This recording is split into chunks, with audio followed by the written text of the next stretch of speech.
तो बच्चों, पहले लेक्चर में हम मल्टीप्लिकेशन, वो भी वैदिक मल्टीप्लिकेशन के साथ डिवीजन और रिमाइंडर के कुछ कॉन्सेप्ट सीखे थे और उन पर बेस्ड क्वेश्चंस किए थे।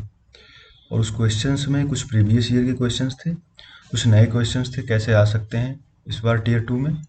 और आज उसी में हम आगे बढ़ाएंगे, सीखेंगे स्क्वायर रूट कैसे निकालते हैं किसी नंबर का, और साथ ही साथ नंबर्स के बारे में सीखेंगे। ठीक है, और उन पर बेस्ड क्वेश्चंस करेंगे। तो शुरू करते हैं और देखते हैं स्क्वायर रूट कैसे निकालते हैं किसी नंबर का।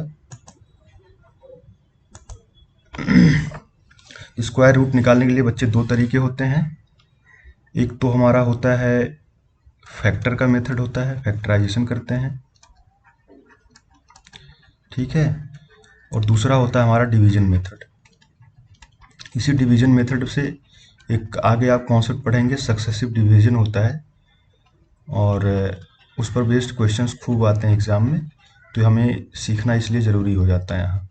फैक्टराइजेशन मेथड में किसी भी नंबर का जिसका स्क्वायर रूट फाइंड आउट करना है, आप उसको प्राइम नंबर्स के फैक्टर्स में पहले लिखते हैं, फिर उसके बाद स्क्वायर रूट निकालते हैं। जैसे 64 का आपको स्क्वायर रूट निकालना हो तो इसको पहले प्राइम फैक्टर्स में कन्वर्ट करेंगे। 2 into two into two into two, ये 6 टाइम होगा, तो इसे हम लिख सकते हैं 2 की पावर 6।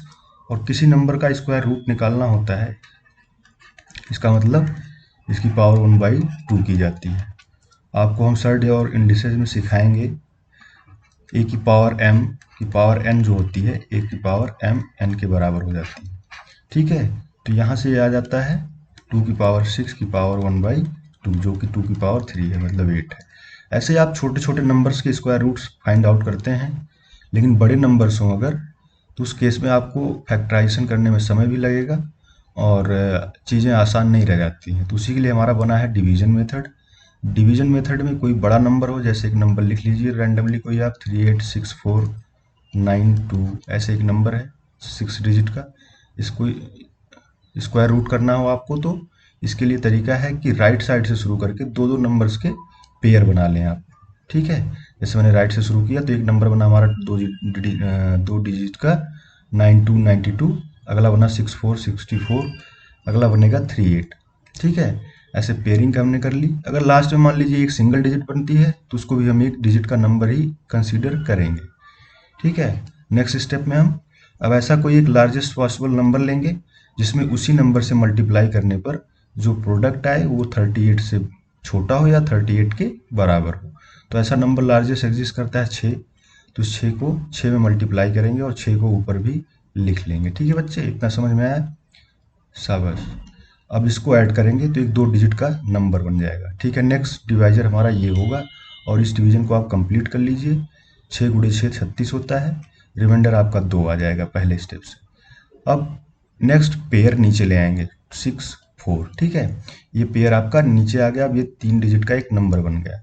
इस नंबर में डिवाइड करने के लिए अगला जो हमारा डिवाइजर होगा, इधर जो डिजिट हम बढ़ाएंगे उससे ये 3 डिजिट का नंबर बन जाएगा। तो इसमें डिवाइड करने के लिए लार्जेस्ट यूनिट डिजिट क्या होगा, इसका 2 हो सकता है, ठीक है। शाबाश। तो हमारा 2 ऊपर भी आप लिख लीजिए। नेक्स्ट स्टेप में हमारा क्या हो गया, 2 दूनी 4, 2 दूनी 4 और 2 1 2। नीचे क्या आ जाएगा, नेक्स्ट डिवाइजर का शुरू का 3 डिजिट 124, ठीक है। और इसका रिमाइंडर आएगा 20। अब अगला हम जो पेयर है उसको भी नीचे ले लेंगे, ठीक है। इस कॉन्सेप्ट को समझ लीजिए, बाकी इससे आप स्क्वायर रूट किसी भी नंबर का आराम से निकालेंगे। और आपको पता ही है कैलकुलेशन भी मैटर करता है टीयर 2 के एग्जाम में। बड़े बड़े कैलकुलेशंस आते हैं या आसान भी आते हैं, उसमें ये चीज़ें हमें हर क्वेश्चन में लगभग करनी पड़ती हैं। तो आप देखिए नेक्स्ट हमारा डिवाइजर क्या बनेगा। अगर हम 2 लिखेंगे तो ये 2092 से बड़ा हो जाएगा 2 बार, तो एक ही बार जाएगा हमारा, ठीक है। एक बार करेंगे, एक ऊपर लिख लीजिए आप। तो 1 4 2 1, रिमाइंडर हमारा आएगा 1 5 और 10 में से 2 गया 8। अब हम अगर डेसिमल डिजिट के बाद भी निकालना चाहें तो इसके बाद हम जितने पेयर जीरो के चाहें ऐड कर सकते हैं, ठीक है। 1 2 पेयर जो भी जितने डिजिट का आपको स्क्वायर रूट फाइंड आउट करना है उतने पेयर में हम डिजिट बढ़ा देते हैं जीरो के, ठीक है। तो आप एक पेयर अब जीरो का नीचे ले आइए और यहाँ पर आप डेसिमल लगा दीजिए 6 to 1 के बाद। नेक्स्ट आपका डिवाइजर बन चुका है 1 2 4 2। अब कोई नंबर इसमें ऐड करेंगे तो ये 5 डिजिट का आपका डिवाइजर होगा। तो ऐसा मुझे लगता है आप करेंगे 5 6 बार जा सकता है इसमें। ठीक है, 6 से मल्टीप्लाई करिए, देखिए ऊपर भी 6 हो जाएगा। 6 छाम 36, 6 दूनी 12, 3 15, 6 चौक 24, 1 25, 6 दूनी 12, 2 14, 6 के 6 1 7। ठीक है, तो आप ऐसे करते जाएंगे, लास्ट में जो भी आएगा, मान लीजिए हमें एक ही डिजिट तक निकालना था तो इसका स्क्वायर रूट हमारा क्या हो जाएगा 621.6। ठीक है, इस नंबर का स्क्वायर रूट। तो यही तरीका है डिवीजन मेथड का। आगे और भी क्वेश्चन जब हम डिस्कस करेंगे तो उसमें एक आध दो करके और देख लेंगे तो चीज़ें क्लियर हो जाएंगी। ठीक है, बाकी आते हैं हम नंबर्स देखते हैं, एक बार नंबर्स के बारे में आइडिया लेते हैं क्या होते हैं नंबर्स। इसको मैं आपको एक फ्लो चार्ट समझाने की कोशिश करूंगा कि नंबर होते क्या हैं, कहाँ एग्जिस्ट करते हैं, कौन से नंबर क्या होते हैं। आप एक बार बेसिक चीजें जान जाएंगे तो क्वेश्चन करने में मजा आएगा। ठीक है, तो नंबर्स देखने के लिए बच्चों सबसे पहले आपके सिलेबस में नहीं है कॉम्प्लेक्स नंबर, लेकिन ये भी एक नंबर होता है, एक कॉम्प्लेक्स नंबर जानना जरूरी होता है हमारे लिए, सिलेबस में हो या ना हो, क्योंकि कनेक्टेड है इसलिए जानना जरूरी है। ये जो बनता है दो नंबर के मिलने से बनता है, कौन कौन से? Pure real number. ठीक है, प्योर रियल नंबर्स मतलब जो नंबर लाइन पर एग्जिस्ट करते हैं। नंबर लाइन पर कौन से नंबर एग्जिस्ट करते हैं? सारे निगेटिव नंबर और सारे पॉजिटिव नंबर्स, जीरो भी।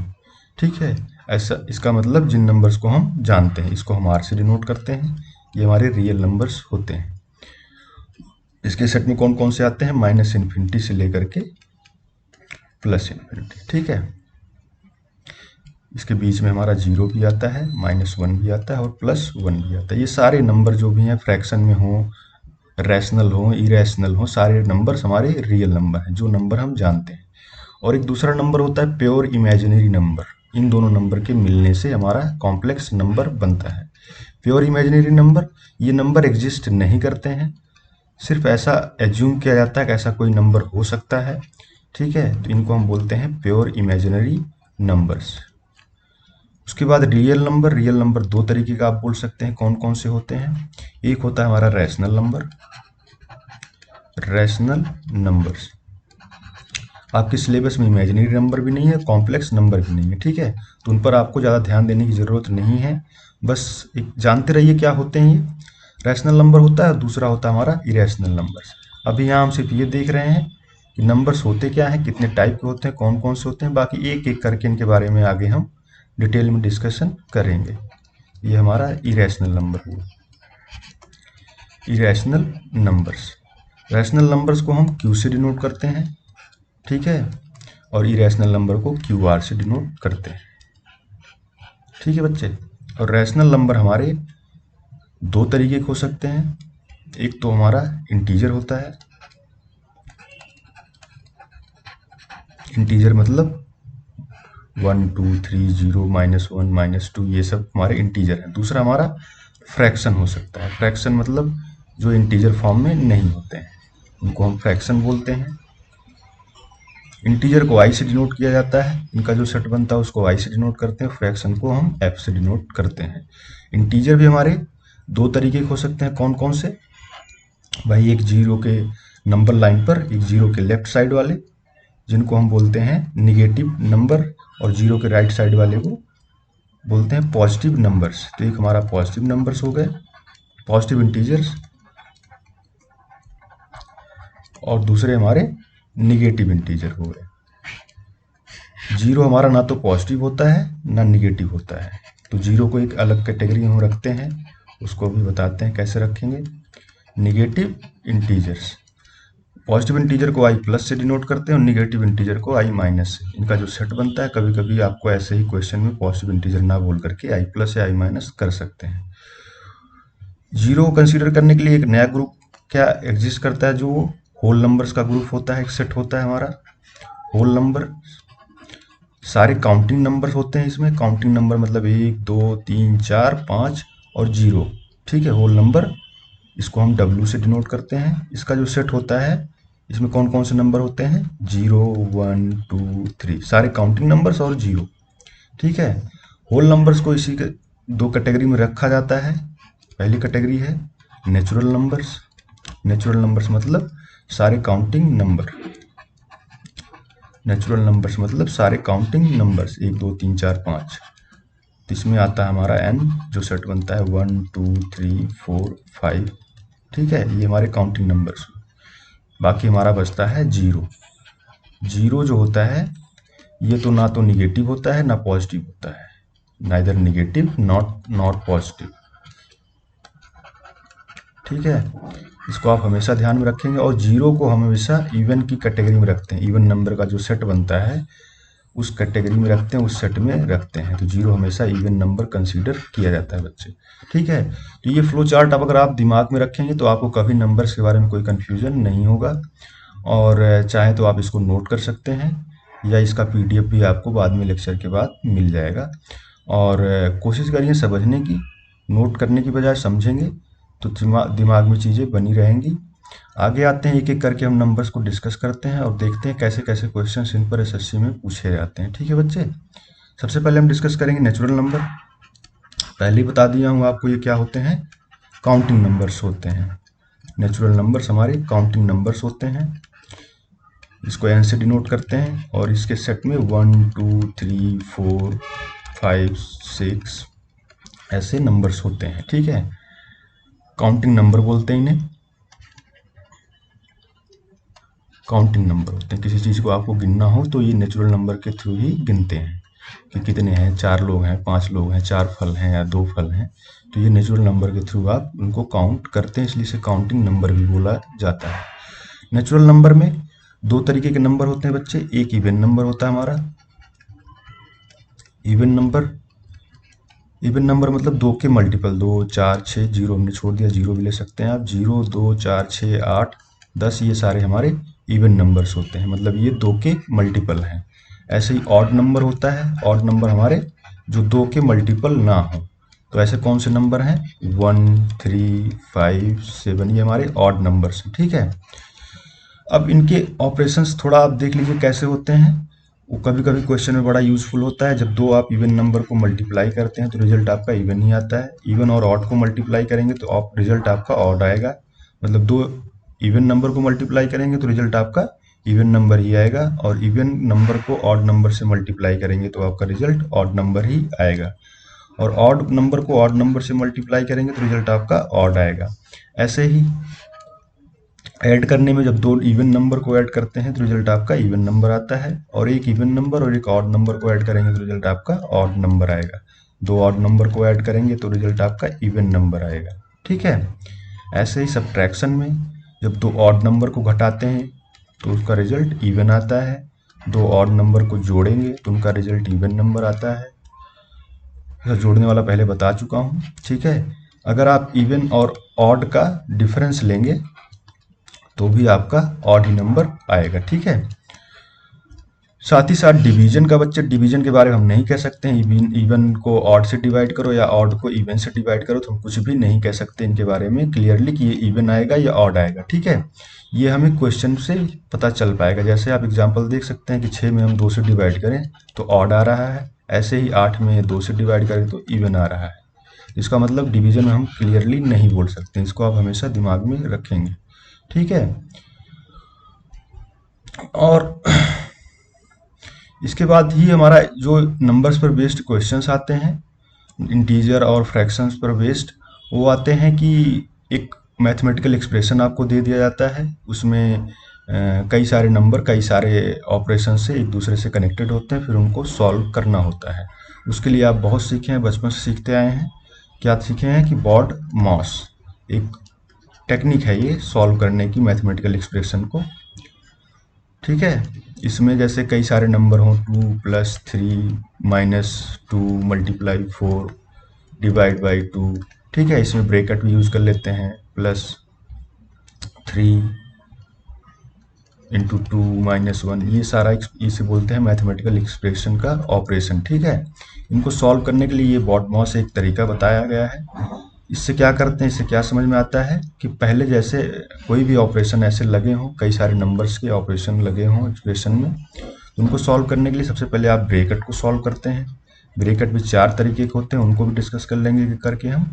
उसके बाद ऑफ, ऑफ का मतलब होता है सिंपली मल्टीप्लिकेशन होता है, ठीक है, लेकिन मल्टीप्लिकेशन के पहले ऑफ को सॉल्व करते हैं। उसके बाद हमारा होता है डिवीजन होता है, जो भी मैथमेटिकल एक्सप्रेशन दिया है सबसे पहले उसमें ब्रैकेट को सॉल्व करेंगे, फिर ऑफ को सॉल्व करेंगे, ऑफ का मतलब मल्टीप्लिकेशन होता है, उसके बाद डिवीजन सॉल्व करते हैं, उसके बाद फिर हम मल्टीप्लिकेशन सॉल्व करते हैं। इन पर बेस्ड अभी क्वेश्चन करेंगे, पूछता है एसएससी हर बार अपने एग्जाम में जरूर इसका 1-2 क्वेश्चंस रहता है, और उसको बड़े ध्यान से करने की ज़रूरत होती है, नहीं तो क्योंकि गलतियां उसमें ज़्यादा होती हैं, ठीक है। उसके बाद हम करते हैं इसमें एडिशन, एडिशन के बाद सब्ट्रैक्शन करते हैं। ऐसे ही ब्रैकेट में, ब्रैकेट 4 तरीके के होते हैं हमारे बच्चे, ब्रैकेट जो होते हैं 4 तरीके के होते हैं, और इनका भी एक सीरीज से हम सॉल्व करते हैं। सबसे पहले हमारा नंबर आता है बार का, जिसे कहते हैं लाइन ब्रैकेट। सबसे पहले हम बार को सॉल्व करते हैं, इसको ऐसे डिनोट करते हैं, जिस नंबर के ऊपर, जिस मैथमेटिकल ऑपरेशन के ऊपर ऐसा लगा हो, ऐसा ब्रैकेट, लाइन ब्रैकेट, पहले उसको सॉल्व करते हैं। इसके बाद हम करते हैं कॉमन ब्रैकेट, जिसे हम कहते हैं छोटा ब्रैकेट, कॉमन ब्रैकेट। उसके बाद इसको सॉल्व करते हैं, इसको ऐसे एक्सप्रेस करते हैं हम। उसके बाद आता है हमारा करली ब्रैकेट, करली ब्रैकेट को तीसरे नंबर पर सॉल्व किया जाता है, इसको ऐसे हम डिनोट करते हैं। उसके बाद हमारा आता है बिग ब्रैकेट, ठीक है। ये सारी छोटी छोटी चीज़ें हैं, आपको पता भी होंगी, लेकिन इनको हमेशा दिमाग में रखने की ज़रूरत होती है। आप किसी भी एक चीज, किसी भी इसमें सीरीज को बिल्कुल मिस नहीं कर सकते हैं, जो जैसे हैं इनको आपको वैसे ही दिमाग में रखना है, नहीं तो क्वेश्चन करते समय दिक्कत होगी, ठीक है। अब इन पर बेस्ड क्वेश्चन हम आगे करेंगे। ये एग्जाम्पल आप देख सकते हैं इसमें। पहले हम इसमें ब्रैकेट को सॉल्व करेंगे, ब्रैकेट सिर्फ एक ही है, कॉमन ब्रैकेट, तो इसको सॉल्व करेंगे पहले, तो ये एक हो जाएगा, 2 - 1। उसके बाद 3 गुणे प्लस, उसके बाद हम डिवीजन सॉल्व करेंगे, और कोई ब्रैकेट नहीं है तो ऑफ भी नहीं है, तो हम डिवीजन को सॉल्व करेंगे, तो यहाँ हमारा आ जाएगा 2 × 2 - 3 + 2। उसके बाद अब नंबर आता है हमारा मल्टीप्लिकेशन का, मल्टीप्लिकेशन यहाँ है तो इसका रिजल्ट 3, यहाँ है तो 4। अब सीधा एडिशन और सब्ट्रैक्शन है, तो 2 + 3 - 4 + 3, तो रिजल्ट क्या आ जाएगा हमारा, 3 2 5, 3 8 में से 4 गया, 4 आ जाएगा आंसर बच्चे, ठीक है। बाकी अभी आगे क्वेश्चन डिस्कस करेंगे, तो अच्छे क्वेश्चन उसमें हम डिस्कस करेंगे। ये हमारे हो गए इवन नंबर, ऑड नंबर, और मैथमेटिकल एक्सप्रेशन को सॉल्व करने का तरीका। उसके बाद आ जाइए, अब नेचुरल नंबर्स में ही आते हैं हमारे बच्चे। 2 तरीके के नंबर होते हैं नेचुरल नंबर्स में, 2 तरीके के नंबर होते हैं। देखिए कौन कौन से होते हैं, 2 क्या 3 तरीके का। एक को अलग रखते हैं, बाकी होता है आपका प्राइम नंबर, प्राइम नंबर्स, एक आप अलग रखिए इसको, दूसरा आपका प्राइम नंबर्स, तीसरा आपका कंपोजिट नंबर्स। कंपोजिट नंबर्स, ठीक है। सबसे पहले एक को डिस्कस करते हैं, एक अपने आप समझ में आ जाएगा आपको। सबसे पहले हम प्राइम नंबर डिस्कस करते हैं। प्राइम नंबर्स, प्राइम नंबर्स ऐसे नंबर्स होते हैं बच्चे जिनके सिर्फ 2 ही फैक्टर होते हैं, एक तो एक होता है, दूसरा हमारा वो नंबर खुद ही होगा, ठीक है। ऐसे नंबर जिनके सिर्फ 2 फैक्टर एग्जिस्ट करते हैं, एक और दूसरा वो नंबर, तो ऐसे नंबर को हम बोलते हैं प्राइम नंबर। इनके एग्जाम्पल्स आप देख लीजिए, जैसे 2 है, 3 है, 5 है, 7 है, 11 है। 9 क्या है, प्राइम नंबर नहीं है, क्योंकि इसके 2 से ज़्यादा फैक्टर हैं, 1 3 9, 3 फैक्टर हैं इसके, तो इसलिए हमारा ये प्राइम नंबर नहीं है। बाकी हमारे ये 2 3 5 7 11 ये सब हमारे प्राइम नंबर हैं। ऐसे नंबर 1 से 100 तक 25 प्राइम नंबर होते हैं। आपको ये 2500 प्राइम नंबर दिमाग में रखना चाहिए कौन कौन से होते हैं, क्योंकि क्वेश्चन में अब हर क्वेश्चन में आप सॉल्व करके नहीं देखेंगे या टेस्ट करके नहीं देखेंगे, तो इन 25 नंबरों को आपको हमेशा दिमाग में रखना चाहिए। और इनको टेस्ट करने के लिए, how to test a number is whether it is prime और not, how to test a number,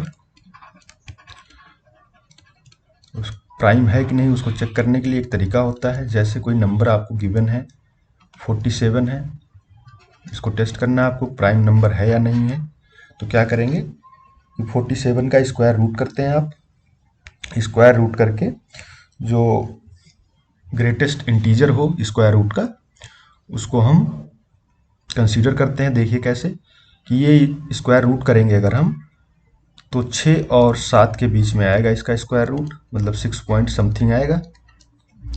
तो पॉइंट जो है उसको हम मैक्सिमाइज करेंगे कहाँ तक, 7 तक, मतलब 7 को कंसीडर करेंगे।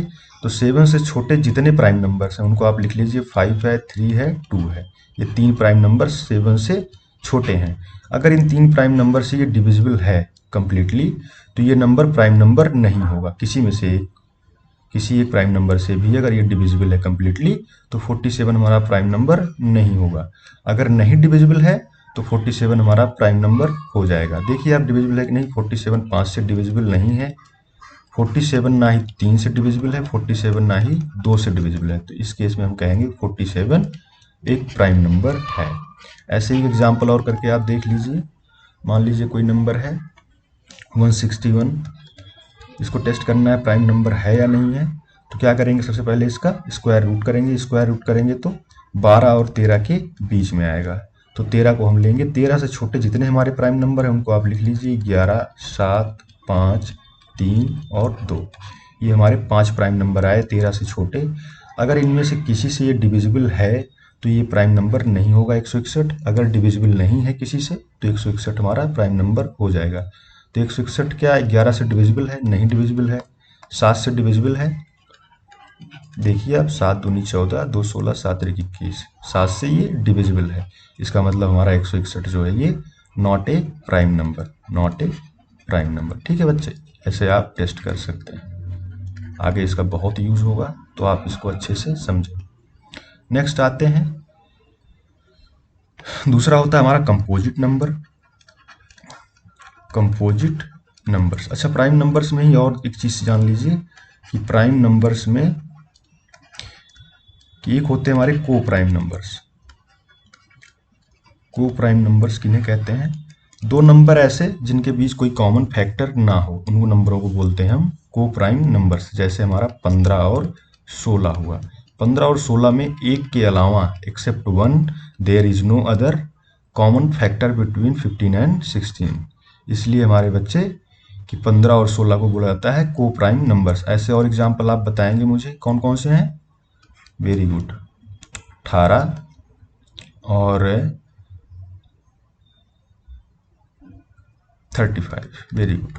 18 और 35 में कोई कॉमन फैक्टर नहीं है, इसलिए दोनों कौन से नंबर होंगे, को प्राइम नंबर्स होंगे। ठीक है, ऐसे ही एक होता है हमारा twin prime numbers. Twin prime numbers, twin prime numbers क्या होते हैं, ऐसे प्राइम नंबर्स जिनके बीच का डिफरेंस जो हमेशा 2 हो। जैसे 5 और 7, एक छोड़ दिया हमने, 3 और 5, या 11 और 13। ये नंबर देखें आप, इनके बीच हमेशा डिफरेंस 2 ही है। ठीक है, ऐसे नंबर्स जो प्राइम हो और उनके बीच का डिफरेंस 2 हो, तो इन नंबर्स को बोलते हैं हम ट्विन प्राइम नंबर्स। ठीक है, इसको भी आप ध्यान में रखिए, कभी कभी क्वेश्चंस में ये पूछ लेते हैं। आगे आते हैं, अब देखते हैं हम कंपोजिट नंबर्स। ठीक है, कंपोजिट नंबर्स। कंपोजिट नंबर्स वो नंबर होते हैं बच्चे, एक को छोड़कर, एक और सारे प्राइम नंबर्स को छोड़कर, except one and all prime numbers, except one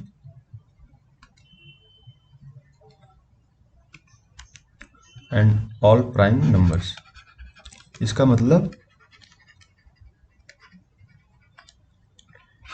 ऐसे नंबर्स, क्योंकि एक का एक ही फैक्टर होता है, एक को एक ही लिखा जा सकता है, और प्राइम नंबर्स के 2 फैक्टर्स होते हैं। प्राइम नंबर्स के 2 फैक्टर्स होते हैं, एक और दूसरा वो नंबर। ठीक है, तो ऐसे नंबर्स जिनमें 2 से ज़्यादा फैक्टर हों, ऐसे नंबर्स को हम बोलते हैं कंपोजिट नंबर्स। जैसे देखिए 6 है, 6 हमारा कितने फैक्टर होंगे इसके, 1 2 3, 3 फैक्टर हैं इसके, इसलिए ये हमारा कंपोजिट नंबर होगा। ऐसे कौन से नंबर और हो सकते हैं, 12। 12 क्या लिखा जा सकता है, 1 2 3, कितने फैक्टर्स होंगे देखिए, 4 6 और 12, इसके हमारे 6 फैक्टर हुए। तो मतलब ऐसे नंबर्स जो दो से ज़्यादा फैक्टर हो जिनके, उनको बोलते हैं हम कंपोजिट नंबर्स। ठीक है, अब कंपोजिट नंबर्स में काफ़ी सारी चीज़ें पूछी जाती हैं, क्वेश्चंस इसी पर बेस्ड आते हैं, प्राइम नंबर और कंपोजिट नंबर से रिलेटेड। तो उनको सॉल्व करने से पहले थोड़ी छोटी छोटी चीज़ें हैं, उनको देख लेंगे, कुछ फॉर्मूले हैं वो आपको बताएंगे, उनको आपको याद रखना होगा क्वेश्चन सॉल्व करने के लिए। ठीक है, उससे पहले ये देखते हैं क्या होते हैं हमारे फैक्टर्स, क्या होते हैं और मल्टीपल्स क्या होते हैं।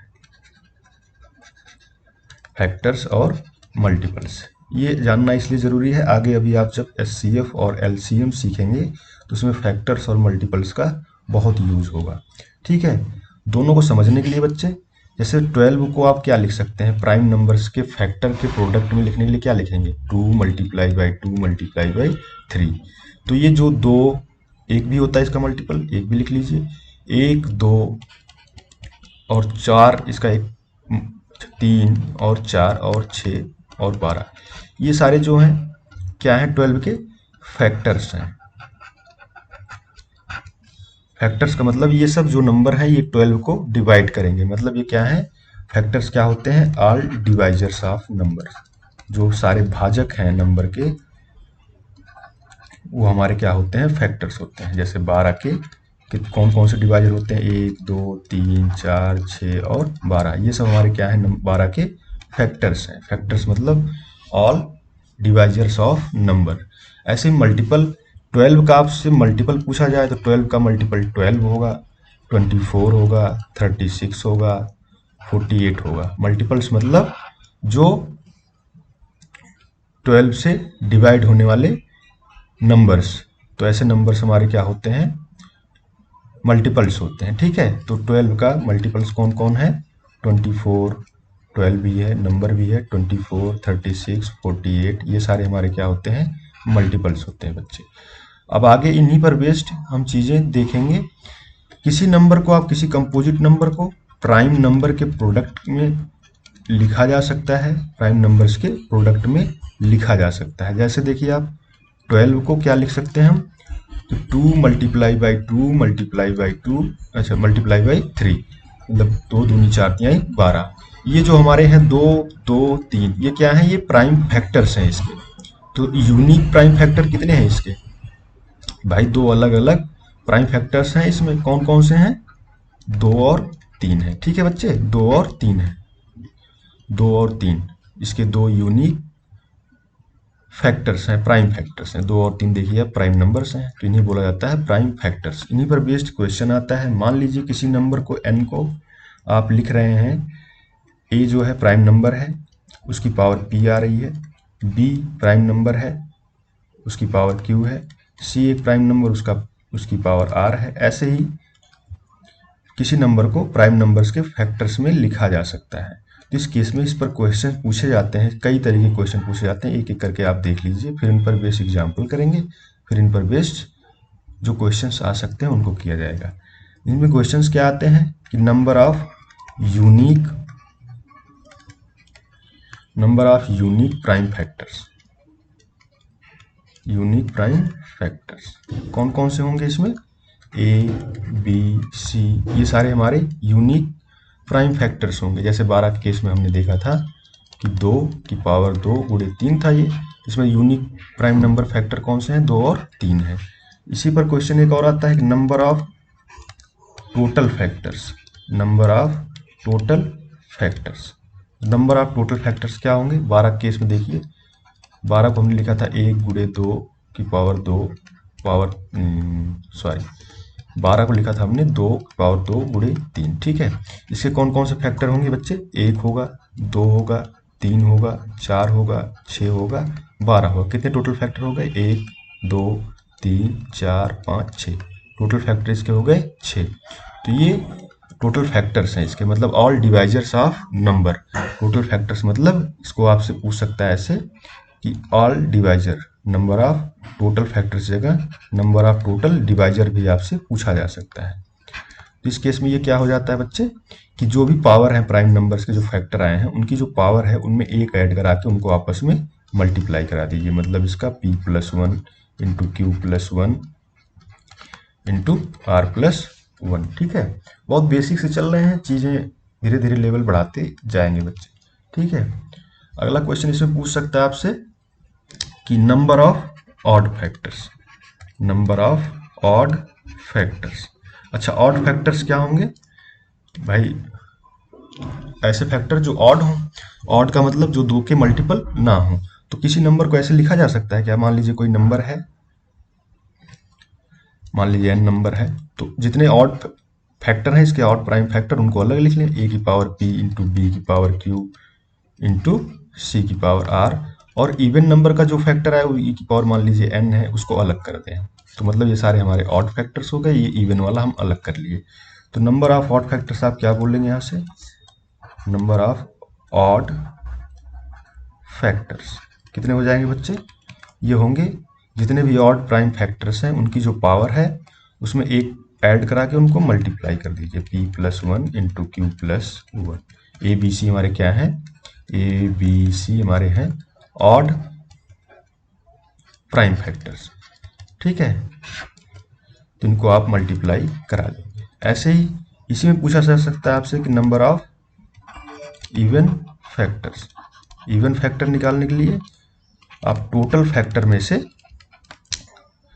Odd factors, total of odd factors आप घटा देंगे तो आपका नंबर ऑफ इवन फैक्टर आ जाएगा। ठीक है, आगे इसी में एक क्वेश्चन और पूछ लेते हैं कभी कभी। वो क्या पूछते हैं कि sum of all factors, sum of all factors, sum of all factors. ये क्या होता है कि जो भी ये किसी नंबर को अगर लिखा गया है ऐसे प्राइम फैक्टर्स में कि n बराबर a की पावर p, b की पावर q, c की पावर r। ठीक है, तो इसका मतलब जैसे 12 केस में कौन कौन से फैक्टर आए थे हमारे? दो, एक गुड़े दो गुड़े दो गुड़े तीन, ये इसके फैक्टराइजेशन हुए थे। इसमें टोटल फैक्टर हमारे 6 आए थे। वो कौन कौन से थे? 1 2 3 4 6 12। इसका मतलब जितने फैक्टर्स हैं ये सबको ऐड करा के यहाँ पूछ रहा है सम ऑफ ऑल फैक्टर्स। यहाँ सम क्या हो जाएगा बच्चे? 1 plus 2 plus 3 plus 4 plus 6 plus 12। तो 12 6 18 4 22 3 25 2 27 1 28। तो 12 के जितने भी फैक्टर हैं उनका सम क्या है? 28 है। जितने भी फैक्टर हैं या जितने भी डिवाइजर्स हैं, ठीक है, उनका सम है 28। तो वही आपसे यहाँ पूछ रहा है सम ऑफ ऑल फैक्टर्स। इसको निकालने के लिए क्या करते हैं हम कि जितनी पावर है a की पावर p है तो a की पावर p प्लस वन कर देते हैं हम, और उसमें से एक घटा देते हैं, मल्टीप्लाई बाई b की power q plus one minus one into c की power r plus one minus one. ऐसे जितने प्राइम फैक्टर्स होंगे उनकी जितनी पावर होंगी उसमें एक ऐड करा के और टोटल में से एक घटा के नीचे क्या करते हैं हम? डिवाइड करके करते हैं a माइनस वन से, मतलब जितने भी प्राइम फैक्टर्स हैं उनमें से एक एक घटा के डिवाइड कर देते हैं। ये हमारा सम ऑफ ऑल फैक्टर्स होता है। इसी में कभी कभी पूछ लेते हैं कि प्रोडक्ट ऑफ ऑल फैक्टर्स। अच्छा, इसमें एक चीज और जान लीजिए, इसी से हमारा एक और आता है निकल के, एक आता है perfect number. Perfect numbers, perfect numbers क्या होते हैं? परफेक्ट नंबर ऐसे नंबर होते हैं जिनके सम ऑफ ऑल फैक्टर्स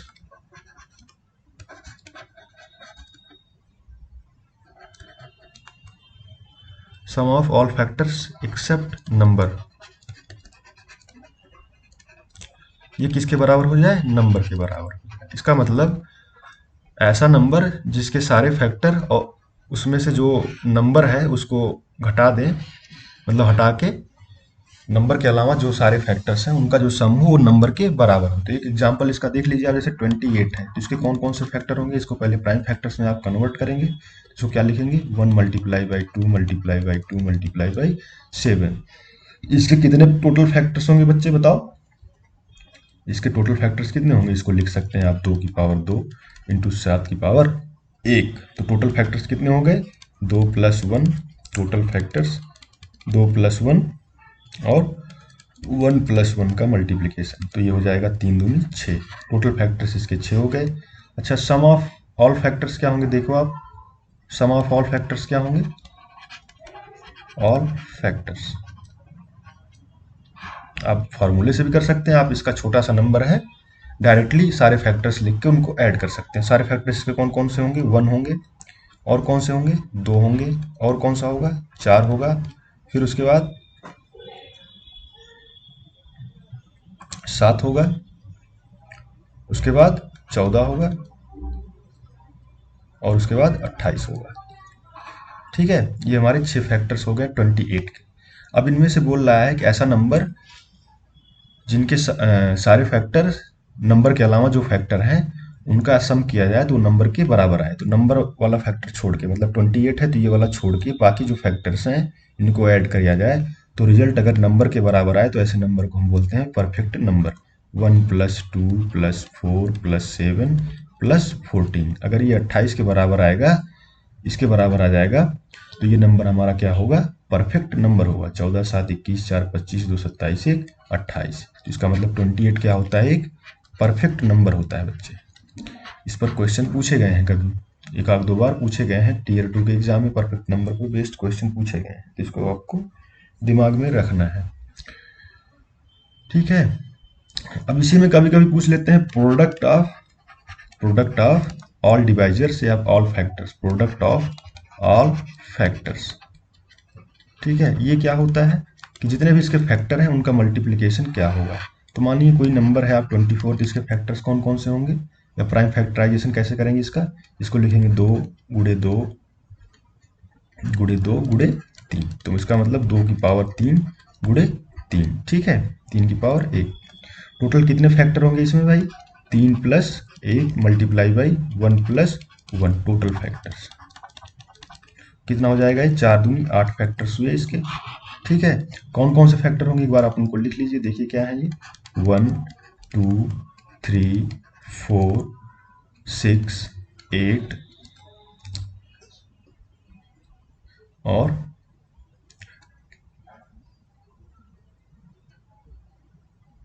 12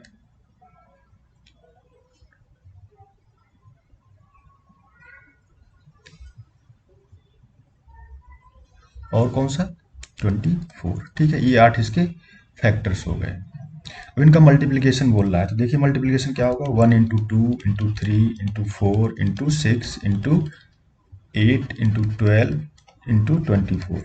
तो ये क्या आएगा लास्ट में, देखो आप, इसका मल्टीप्लिकेशन 24, इसका मल्टीप्लिकेशन 24, इसका मल्टीप्लिकेशन 24, इसका मल्टीप्लिकेशन 24। तो कितनी टाइम हो गया, 24 एक बार, एक और 24 का मल्टीप्लिकेशन ऐसे भी लिख सकते हैं इसको, आप देखो 1 × 24 × 2 × 12 × 3 × 8 × 4 × 6। तो कितनी बार हो गया, 24 4 बार हो गया, मतलब 24 की पावर 4। तो यही रिजल्ट हमेशा होता है कि product of all factors, total factor इसमें 8 थे, प्रोडक्ट ऑफ ऑल फैक्टर कितना हो गया, 24 की पावर 4। इसका मतलब हम कह सकते हैं कि 24 की पावर n/2। n क्या है, where n is total number of factors, total number of factors. ठीक है, अगर नंबर ऑफ फैक्टर्स 10 हों तो उस केस में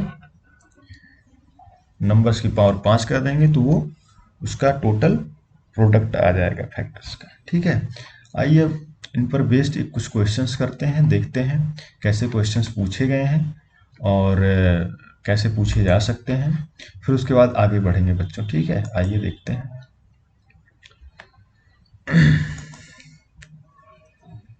ये सब क्वेश्चन हम कर चुके हैं पहले लेक्चर में। जैसे ये क्वेश्चन देखिए, चौथे नंबर का क्वेश्चन देखिए, इसमें पूछा है which one is not a perfect number. Perfect number अभी हमने किया है। परफेक्ट नंबर में क्या होता है कि ऐसा नंबर जिनके नंबर को छोड़कर बाकी जो फैक्टर्स हैं उनका सम किया जाए तो वो अगर नंबर के बराबर आए तो ऐसे नंबर हमारे परफेक्ट नंबर होते हैं। तो चेक कर लीजिए आप, 6 के फैक्टर कौन कौन से होंगे भाई, 1 होगा, 2 होगा, 3 होगा, नंबर के अलावा 6 भी होता है लेकिन 6 को हमें ऐड नहीं करना है। इनका सम क्या हो जाएगा, 3 2 5 1 6, तो ये हमारा परफेक्ट नंबर हुआ 6 1। ठीक है बच्चे, 28 को हम पहले ही करके देख चुके हैं, 28 भी हमारा एक परफेक्ट नंबर होता है। 216 को आप देख लीजिए, 216 क्या लिख सकते हैं आप, 2 × 2 × 2 ठीक है, 8 गुणे 3 गुणे 3 गुणे 3, इसके टोटल फैक्टर्स कितने होंगे बच्चे देखो, 2 की पावर 3, 3 की पावर 3, या ऐसे भी लिख सकते हैं इसको 2 की पावर 3 इंटू 3 की पावर 3। तो इसके सम ऑफ ऑल फैक्टर्स क्या करेंगे, बार बार आप फैक्टर लिखने की जरूरत नहीं है कौन कौन से फैक्टर होंगे, क्योंकि आपको फॉर्मूला पता है सम ऑफ ऑल फैक्टर्स क्या होता है।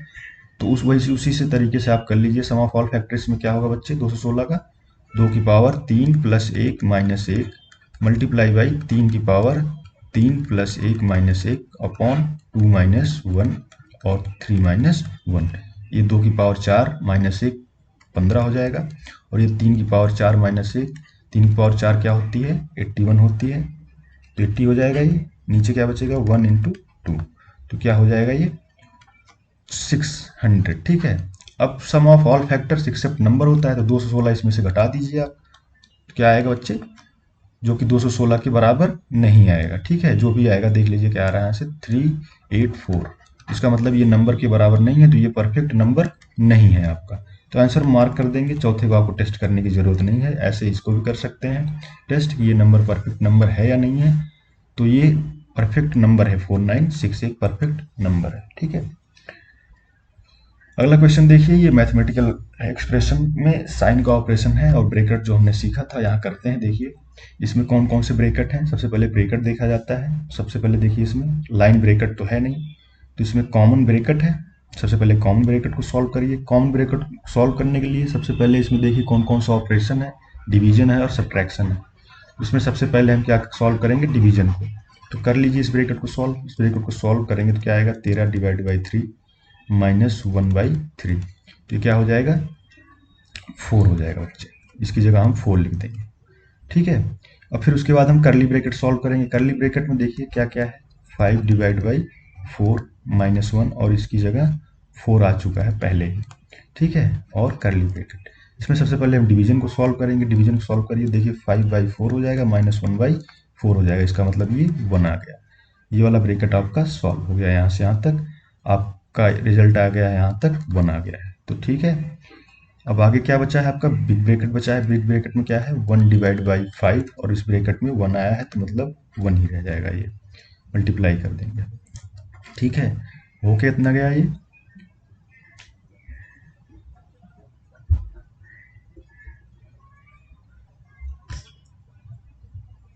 ठीक है बच्चे, कुछ गड़बड़ी तो नहीं हुई इसमें, एक बार चेक कर लीजिए आप, रीवेरीफाई बहुत तो ध्यान से करना होता है क्वेश्चंस को। यहाँ से हमारा 13/3 आया, माइनस 1/3 आया, तो यहाँ से हो गया हमारा 3 चौक 12 4 हो गया, और 1/4 और 5/4, 5/4 में से 1/4 गया 1 आ गया, इधर 1 आएगा तो हमारा हो जाएगा ये, हाँ ठीक है, ये इधर आ गया हमारा रिजल्ट 1/5, इसमें आपको 1 ऐड कराना है, तो टोटल हमारा कितना हो जाएगा 6/5। 6/5 इसमें कोई ऑप्शन नहीं है, आप रख के करेक्ट कर लेंगे किसी एक ऑप्शन को, डी वाले ऑप्शन को आप 6/5 बना लीजिए। ठीक है, ऐसे ही क्वेश्चन करना है। सबसे पहले आपको ब्रैकेट देखना होता है, ब्रैकेट में कौन कौन से ऑपरेशन दे रखे हैं उनको देखना होता है, फिर जो आपको सीरीज बताई गई है उसी हिसाब से सॉल्व करना है। ठीक है,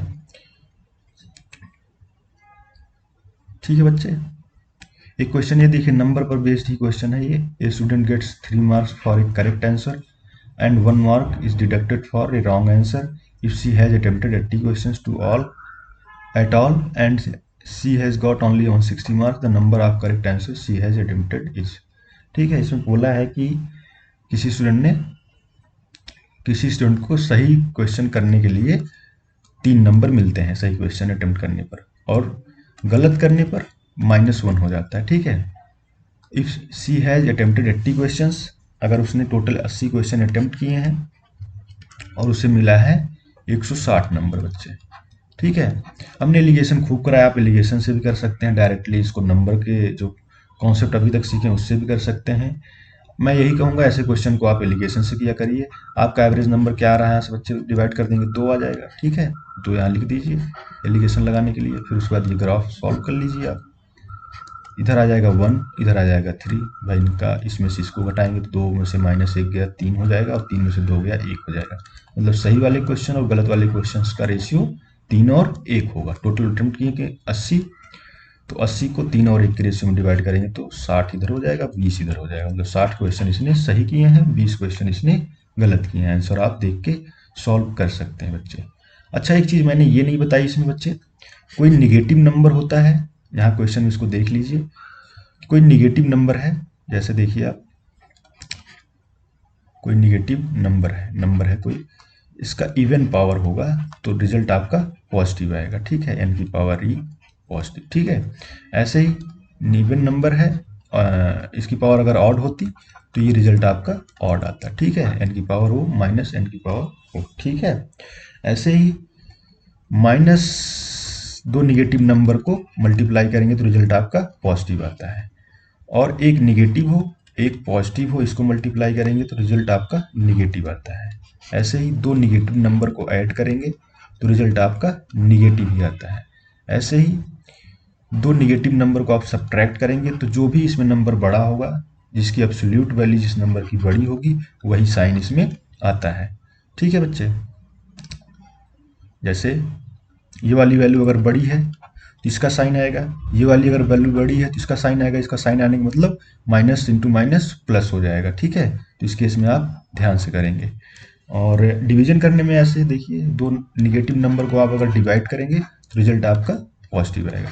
लेकिन अगर एक नंबर निगेटिव हो एक नंबर पॉजिटिव हो, चाहे ऊपर निगेटिव नीचे पॉजिटिव या ऊपर पॉजिटिव नीचे निगेटिव, तो भी रिजल्ट आपका निगेटिव आएगा। तो यहाँ से वही करना, देखो कि for the positive integer A B C D find the minimum value of minus C की पावर ए प्लस माइनस 1 की पावर बी प्लस माइनस 1 की पावर सी प्लस माइनस 1 की power D if A plus B plus C plus D बराबर 9 0 1। यहाँ हमने आपको सिखाया था कि दो इवन नंबर को आप ऐड करते हैं तो रिजल्ट इवन आता है, दो ऑड नंबर को आप ऐड, वही वाला कॉन्सेप्ट यहाँ पर यूज करना है।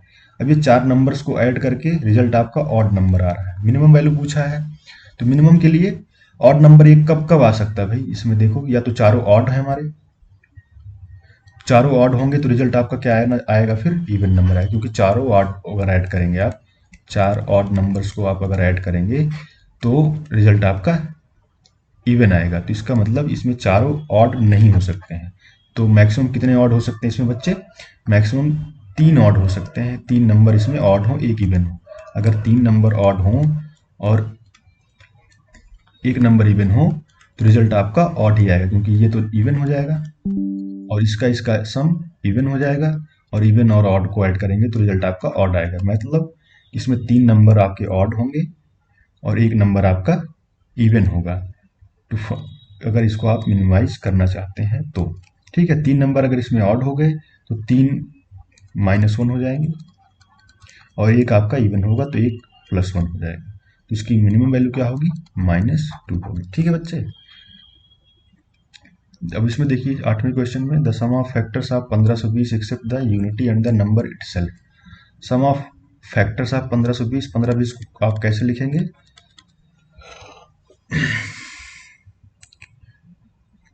इसको फैक्टराइजेशन करिए।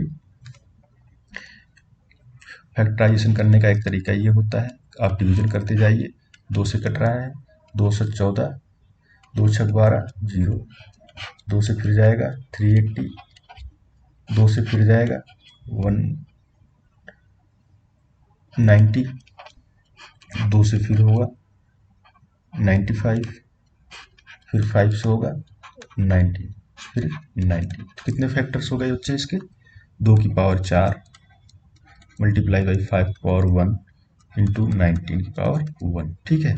सम ऑफ ऑल फैक्टर्स पहले आप निकाल लीजिए, वो क्या होंगे, 2 की पावर 4 + 1 - 1 इंटू 5 की पावर 1 + 1 - 1 इंटू 19 की पावर 1 + 1 - 1। नीचे क्या आ जाएगा, 2 - 1 5 - 1 19 - 1। तो क्या हो जाएगा देख लो आप यहाँ पर, 2 की पावर 4 + 1 मतलब 2 की पावर 5, 2 की पावर 5 होती कितनी है 32, 32 में से एक गया 31 मल्टीप्लाई बाई 5 पावर 2 मतलब 25, 25 में से एक गया 24 इंटू 19 पावर 2 मतलब 361 में से 1 गया तो 360। नीचे क्या बचेगा, 1 बचेगा, 4 बचेगा और 18 बचेगा। काट दीजिए, 18 दूनी 36 से 20 हो गया, 4 छक 24, इसका मतलब हो गया आपका 120 गुणे 31। तो 120 गुणे 31 का मतलब 12 1 के 12 3 आई 36 1 37 3720 आया सम ऑफ ऑल फैक्टर्स। अब except unity and number itself, number कितना है 1520 और यूनिटी का मतलब एक एक मतलब 1521 इसमें से घटा दीजिए तो क्या हो जाएगा रिजल्ट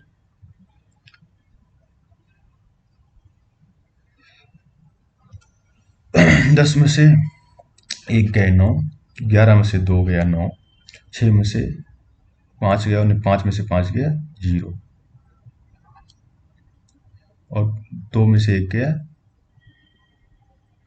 3 में से 1 गया 2, 2099। एक बार चेक कर लेंगे आप कोई गड़बड़ी नहीं हो इसमें, बाकी करना ऐसे ही बच्चे इसको 2099 इसमें कोई मैच नहीं कर रहा है ऑप्शन, तो आप मैच करा लेंगे 2099 आंसर हो जाएगा आपका, ठीक है। और नेक्स्ट क्वेश्चन आते हैं, देखते हैं the product of divisor of 320 320 के डिवाइजर मतलब sum of all product of all factors आपसे इसमें पूछा जा रहा है। तो टोटल फैक्टर्स आप इसमें निकाल लीजिए कितने होंगे 320 में। टोटल फैक्टर्स के लिए पहले इसका फैक्टराइजेशन करेंगे, 162 का 80 हो जाएगा, इधर लाएंगे 40 हो जाएगा, 40 के बाद 20 हो जाएगा, 20 के बाद 10 हो जाएगा, 10 के बाद 5 हो जाएगा, 5 मतलब 1 2 3 4 5 6 2 की पावर 6 मल्टीप्लाई बाई 5 पावर 1। तो टोटल फैक्टर्स कितने हो जाएंगे इसमें 6 + 1 मल्टीप्लाई बाई 1 + 1, तो 7 दूनी 14, 14 हो गए टोटल फैक्टर्स। तो इसके कितने क्या होगा product of divisors, product of all divisors, all divisors क्या हो जाता है, क्या बताया था मैंने कि नंबर की पावर जितने फैक्टर्स आए उसमें 2 से डिवाइड कर दें तो 7 हो जाएगा, इसकी पावर 7। तो इसका मतलब क्या है, इसको किसी और फॉर्म में लिखा है तो देख लीजिए क्या क्या है, 2 की पावर 6 लिखे थे इसको इंटू 5 पावर 1 की पावर 7, ठीक है। इसमें भी ऑप्शन नहीं मैच करेगा मुझे पता है, तो ये है कितना 2 की पावर 42 इंटू 5 की पावर 7, ठीक है। तो ये हमारा ऑप्शन इसमें नहीं मैच कर रहा है, इसी को आप कर दीजिए 320 की पावर 14/2, ऑप्शन डी करेक्ट हो जाएगा बच्चे इसमें।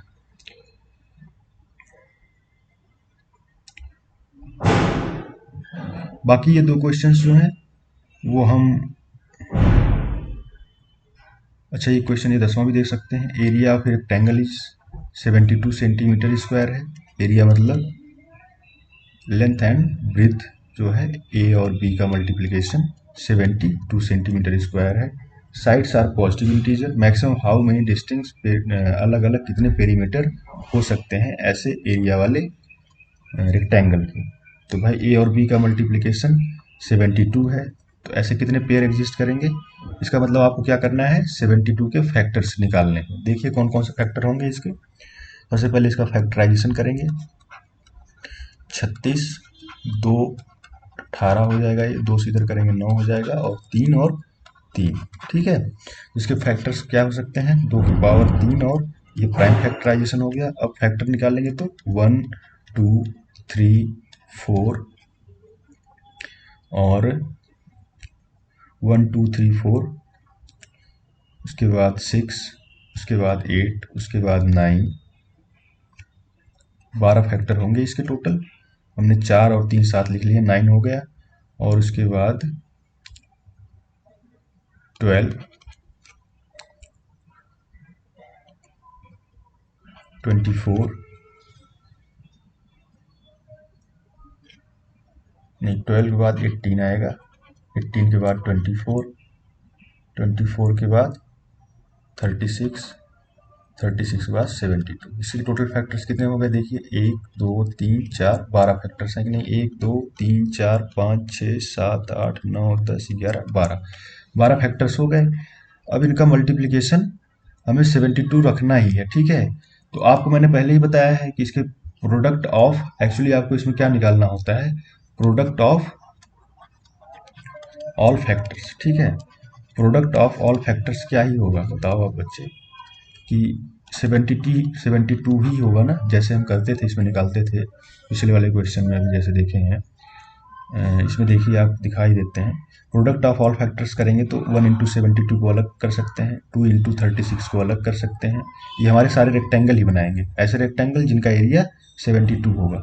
तो सारे फैक्टर्स को मल्टीप्लाई कर दें, इसका मतलब यही है। तो जितने कॉम्बिनेशन हमारे एग्जिस्ट कर रहे हैं उतने ही हमारे रेक्टेंगल एग्जिस्ट करेंगे। तो कितने करेंगे भाई, जितने टोटल फैक्टर्स हैं हमारे कितने हैं 12, उसका आधा मतलब 6। ठीक है, तो आप 6 आंसर मार्क कर देंगे। ऐसे भी टेस्ट कर सकते हैं जो हमने बताया था कि आपको प्रोडक्ट ऑफ फैक्टर्स निकालें, तो जितनी पावर करते हैं उतने हमारे डिस्टिंक्ट रेक्टेंगल एग्जिस्ट करते हैं। जितना आप टोटल फैक्टर प्रोडक्ट निकालते हैं, प्रोडक्ट ऑफ ऑल फैक्टर्स, उसमें जितना पावर करते हैं नंबर का, वो पावर क्या होती है, टोटल फैक्टर्स का हाफ होता है। ठीक है बच्चे, उतने हमारे डिस्टिंक्ट रेक्टेंगल एग्जिस्ट करेंगे। या आप ऐसे फैक्टर्स बना के उनको आपस में मल्टीप्लाई करके देख लीजिए कितने हमारे कॉम्बिनेशन बन रहे हैं। शॉर्ट तरीका यही है कि आप सीधा टोटल फैक्टर्स निकालें और उसमें 2 से डिवाइड कर दें, क्योंकि उतने ही कॉम्बिनेशन बनेंगे। ठीक है, बाकी ये 11वां क्वेश्चन ये हम नेक्स्ट क्लास में डिस्कस करेंगे। अभी के लिए इतना ही। अगले क्लास में हम एचसीएफ, एलसीएम, सक्सेसिव डिवीजन, ये सारी चीज़ें सीखेंगे। और उसके बाद हम जो है डेसिमल फ्रैक्शन और एक टॉपिक हमारा सर्ड और इंडिसेज है, उसको हम एक सिंगल लेक्चर में डिस्कस करेंगे। इसका मतलब नंबर सिस्टम हमारे 2 लेक्चर अभी और होंगे, उसके बाद आपका नंबर सिस्टम खत्म हो जाएगा। उसके बाद एक हम सेशन रखेंगे, अच्छे अच्छे क्वेश्चंस डिस्कस करेंगे जो क्वेश्चन एग्जाम में पूछे जा सकते हैं। ठीक है, तब तक के लिए ध्यान रखिए। नमस्कार, बाय बाय।